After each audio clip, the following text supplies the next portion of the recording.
Varicose veins కి సరైన చికిత్స కోసం సంప్రదించండి ఎవిస్ హాస్పిటల్. నమస్తే రమగారు. నమస్తే జయ. రమగారు, మనుషులు పలు రకాలు కదా. చాలా కొత్త కొత్త వ్యక్తుల్ని, కొత్త మనస్తత్వాల్ని అందరూ ఎక్స్పీరియన్స్ చేస్తారేమో బహుశా. భలే డిఫరెంట్గా ఉంటారండి. తమకు నచ్చినంత వరకు ఓకే, కాస్త తేడా వచ్చిందంటే చీల్చి చెండాడతారు. ఆ గోడుని 100 మంది దగ్గర వెళ్ళబోసుకుంటారు. నీకు చెప్తారు నీకే చెప్పాను, నాకు చెప్తారు నాకే చెప్పానని 100 మందికి వాళ్ళే చెప్పుకుంటారు. మళ్ళీ ఎక్కడైనా వాళ్ళని ఎవరైనా అడిగారనుకోండి, నేను నీకే చెప్పాను నాకే చెప్పాను నువ్వే చెప్పుంటావు. ఇది ఒకటి. ఏదన్నా ఇష్యూ వచ్చిందంటే అంటే తము మాత్రం అందరి మీద మాట్లాడొచ్చు, అందరి దగ్గర మాట్లాడొచ్చు. తమ గురించి ఎవరైనా ఎక్కడైనా మాట్లాడితే తిట్లు శాపనార్థాలండి. దేవుడా, వీళ్ళకి నిజంగా పవర్స్ ఉంటే ఏమైపోతారా ఎదుటి వాళ్ళు అనిపిస్తుంది. ఆ రేంజ్లో తిట్టేస్తూ ఉంటారు. పిల్లల్ని పెద్దల్ని అందరినీ ఎంచుతారు. ఉసుర్లు అంటారు, అదంటారు, ఇది నానా రకాలుగా. అంటే ఓర్చుకోలేకపోతారేమో అనిపిస్తూ ఉంటుంది నాకు. మోస్ట్ సెల్ఫిష్ కదండి. అంతే. కానీ చాలా కష్టం కదా రమ్మగారు. సెల్ఫ్ సెంటర్డ్ జయ. నేను అనుకుంటా వీళ్ళకి పని పాట ఉండదు, చేతి నిండా పని లేక, నెత్తి మీద బాధ్యతలు లేక, సమాధానం చెప్పవలసిన అవసరాలు లేక, అస్సలు ఎక్కడా సమాధానం చెప్పక్కర్లా. దాంతో వీళ్ళు ఇలాగే ఉంటారు.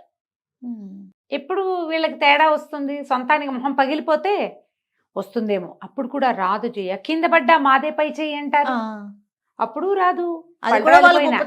అది వాళ్ళ గొప్పతనమే అనుకుంటారు. పళ్ళు రాలిపోయినా బుద్ధి రాదమ్మా. ఏంటంటే ఇది వ్యక్తులలో తేడాలు జయ. ఇవన్నీ ఇప్పుడు మనమే ఏదో చేసాం చిన్నది అంటే, ఇప్పుడు మన ఇద్దరం మాట్లాడుకున్నాం అనుకో, ఏదన్నా ఒక విపరీతమైన మ్యాటర్ నేను ఇంకొకరికి షేర్ చేసేదాన్ని, అది బయటికి వెళ్ళిపోయింది. ఈ ఈకలన్నీ బయటికి వెళ్ళిపోతాయి. ఏముంది, గాలి గాలి వేస్తే పోతాయి, అంతేగా. ఎప్పుడైనా అది మళ్ళీ ఎదురు తిరిగి మన దగ్గరకు వచ్చినప్పుడు, మనం మళ్ళీ దాన్ని ఫేస్ చేయాల్సి వచ్చినప్పుడు మనకి జనరల్గా బుద్ధి రావాలి లెక్క ప్రకారం. ఇది చేయకూడదు, ఇది తప్పు, ఇది తప్పు. మానరు అయినా సరే 4 రోజులు ఊరుకుంటారు. బాబాయ్ నాకెందుకు వచ్చింది, పైకి అంటుంటారు నాకెందుకు వచ్చింది, ఏం చెప్పినా నెత్తి మీదకి వస్తుంది అని మానేస్తారు. మళ్ళీ ఒక నెల 2 నెలలు అయ్యేసరికి పాత పడిపోతుంది. వీళ్ళు ఒరిజినల్ అది బయటకు వచ్చేస్తుంది. ఒక్కొక్కసారి వీళ్ళే రోడ్డు మీద పడిపోవాల్సి వస్తుంది. వీళ్ళు రోడ్డు మీద పడిపోగానే ఏమనిపిస్తుంది, నేను ఎంతో మంచిదాన్ని, నేను అమావాస్య నాడు అట్టే టైం పున్నన్నాడు పప్పేసాను, ఇంత బాగా చూశాను, ఎంతో బాగా ఉన్నాను, వీళ్ళు నాకు ద్రోహం చేశారనిపిస్తుంది. నువ్వు నోటితో చేసిన ద్రోహాలు అవన్నీ ఎలాగో ఉంటాయి. వ్యక్తులు వాళ్ళల్లో వాళ్ళకి మార్పు తెచ్చుకోవాలి జయ. ఇదేమి సుఖానికి రాదు, అస్సలు సంతోషానికి రాదు, పరువు తక్కువ, బయటపడిపోతాం. చివరికి ఇది మన క్యారెక్టర్ అని రాయబడుతుంది. మీరు ఇంతేనంటారు, అంతేగా. ఆవిడ అంతేనని చెప్తారు, పోనీ ఆయన అంతేనంటారు, వాడు అంతేరా, వాడు అలాంటి వాడే. ఇక ఇప్పుడు నువ్వు అంతే, నువ్వు నిజానికి అలాంటిది కాదు, నీకు చాలా మంచి లక్షణాలు బోల్డ్ ఉంటాయి నీ దగ్గర.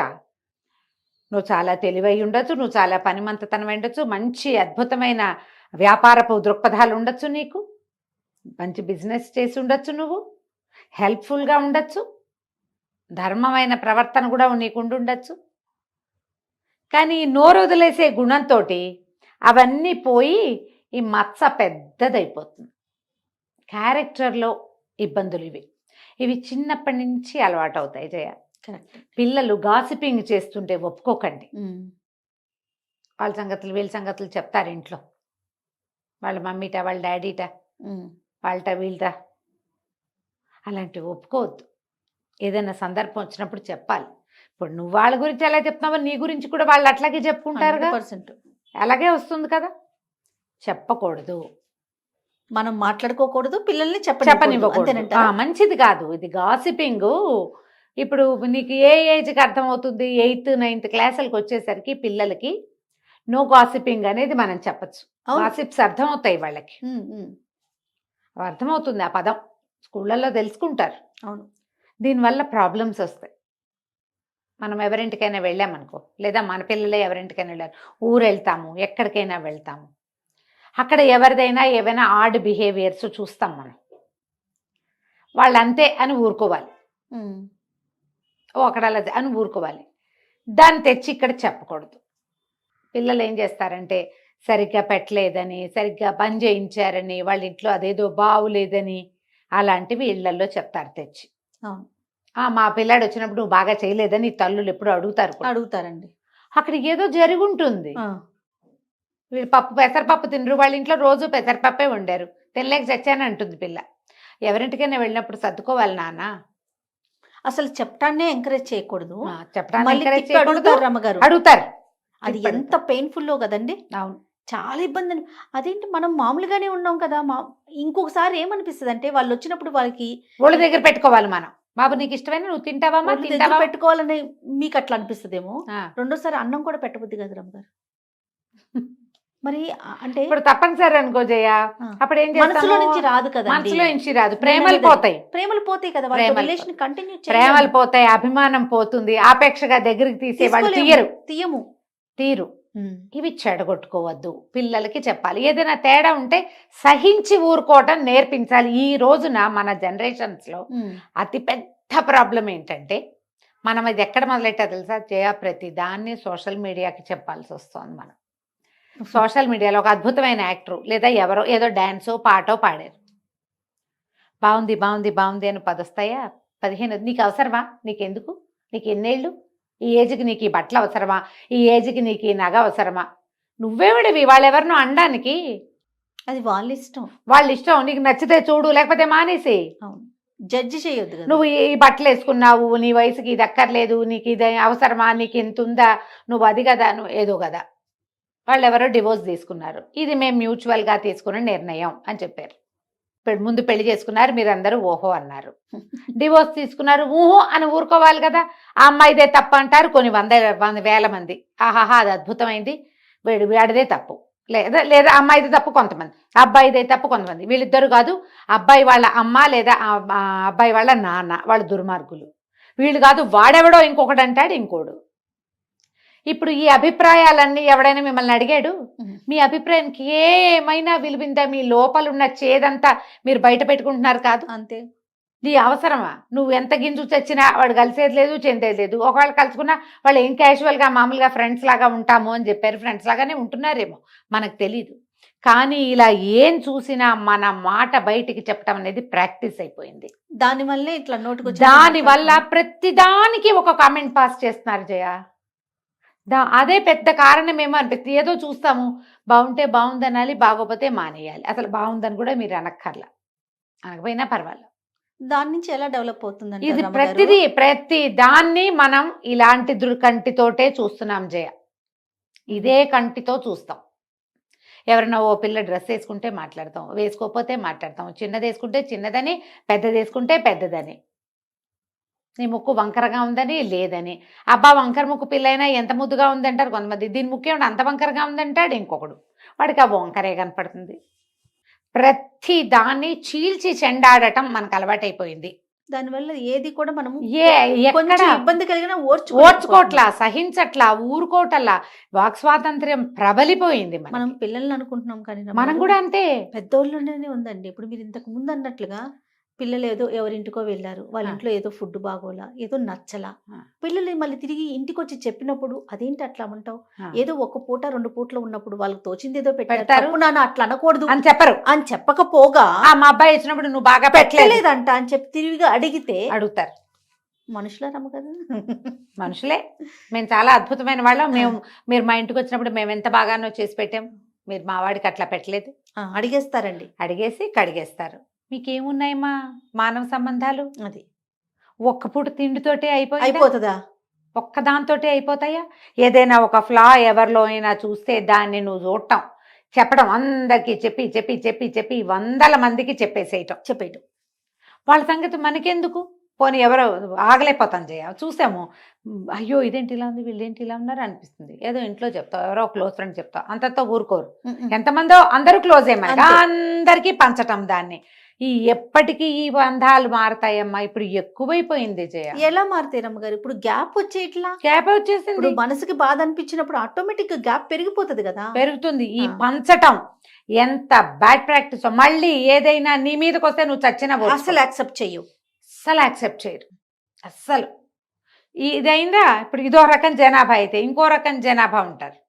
వీళ్ళు అవతల వాళ్ళ వల్ల ఏదైనా ఒక చిన్న ప్రాబ్లం రాగానే పాత సినిమాలు లాగా నా జోలికి వచ్చిన వాళ్ళు నాశనం అయిపోతారు, పురుగులు పడి చచ్చిపోతారు, దుంపనాశనం అయిపోతారు.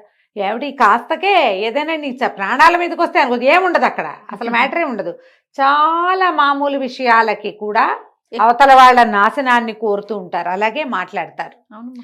అది తప్పే, శాపనార్థాలు పెట్టకూడదు అసలు.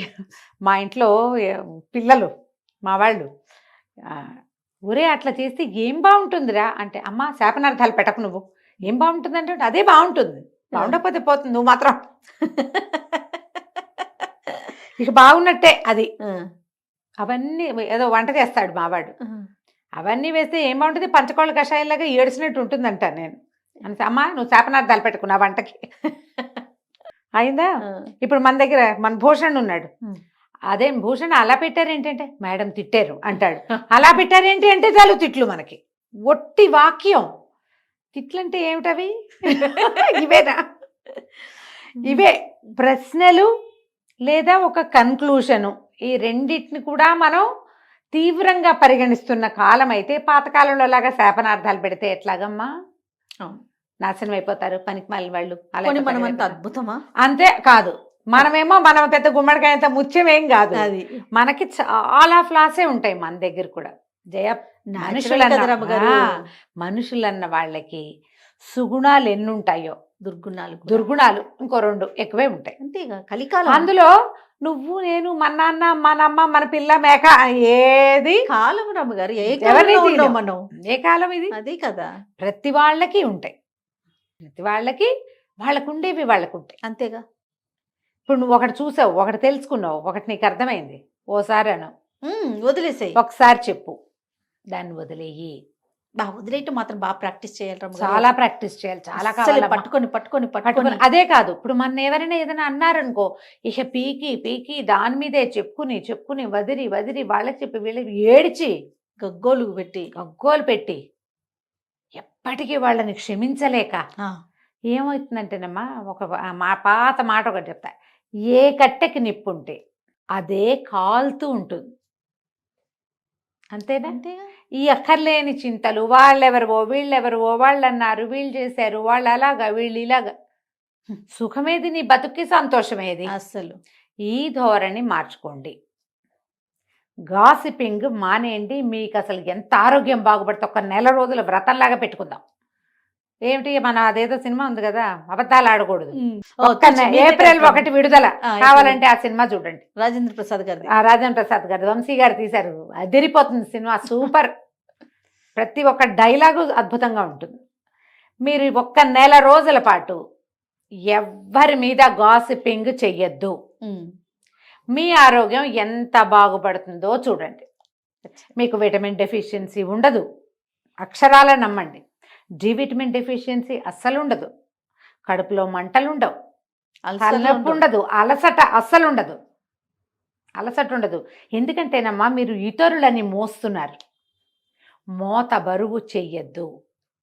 మీరు అనవసరంగా ఈ రకమైన ఎమోషనల్ థింగ్స్ని క్యారీ చేయటం వల్ల, ఈ బ్యాగేజ్ వల్లే మీరు ఆ బరువు కింద పడి కుంగిపోతున్నారు. అసలే ఎవరి మోత వాళ్ళకి ఉంటుంది కదా రమ్మగారు, ఎవరికి తగ్గ మోత వాళ్ళకి తగ్గదు కాదు, కొంచెం ఎక్కువే ఉంటుంది. మనకి పక్కన మనకే లైఫ్ స్ట్రెస్ చాలా ఎక్కువ ఉంది మనకి. ఎందుకంటే ఎప్పుడు కూడా మన గుర్రానికి ముందు కట్టిన క్యారెట్ లాగా మన జీవితాశయం మనకి ఇంత దూరంలో ఉంటుంటుంది, ప్రతివాడికిను అందదు, కనపడుతూ ఉంటుంది కానీ అందదు. అదే పెద్ద స్ట్రెస్ కాదు మరి. ఆ ఉన్నదానికి తోడు మీరు ఇతరుల వ్యవహారాలని ఎందుకు మోసుకుంటారు, ఎందుకు మోయటం, మొయ్యద్దు అంతే. మీ సంగతి ఒకళ్ళకి చెప్పేసామని సంతోషించండి చాలు. మీ కష్టం ఉంది బోళ్ళంత కడుపులో, మీకు నచ్చలేదు, కళ్ళకి చెప్పండి, మీ ఫ్యామిలీ వరకు పరిమితం చేసుకోండి, లేదా దేవుడి దగ్గర కూర్చొని చెప్పుకోండి బాగా, దేవుడా వాళ్ళు దుర్మార్గులు, వీళ్ళు దుష్టులు, వాళ్ళు అలాగా వీళ్ళు ఇలాగా, నేనేం చేయను, ఇలాంటి చెత్త మనుషుల మధ్యలో బతకాల్సి వస్తోంది, నన్ను రక్షించు దేవుడా అని చెప్పేసుకోండి. రాసిపారేయండి, ఏదైనా రాయండి కూర్చుని, వాళ్ళ తాలూకు ఒక చెడు వాక్యం అనుకుని ఒక శ్రీరామ రాయండి, రామకోటి తొందరగా ఫినిష్ అయిపోతుంది. లోకంలో అంతా చెడే ఉంటుంది, మనది కాందంతా చెడే మనకి, అంతే కదా.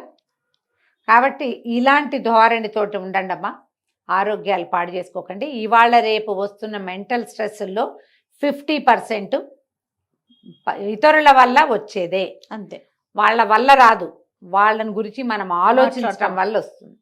అవి మానేసేయండి. రైట్. నమస్తే. నమస్తే జయ.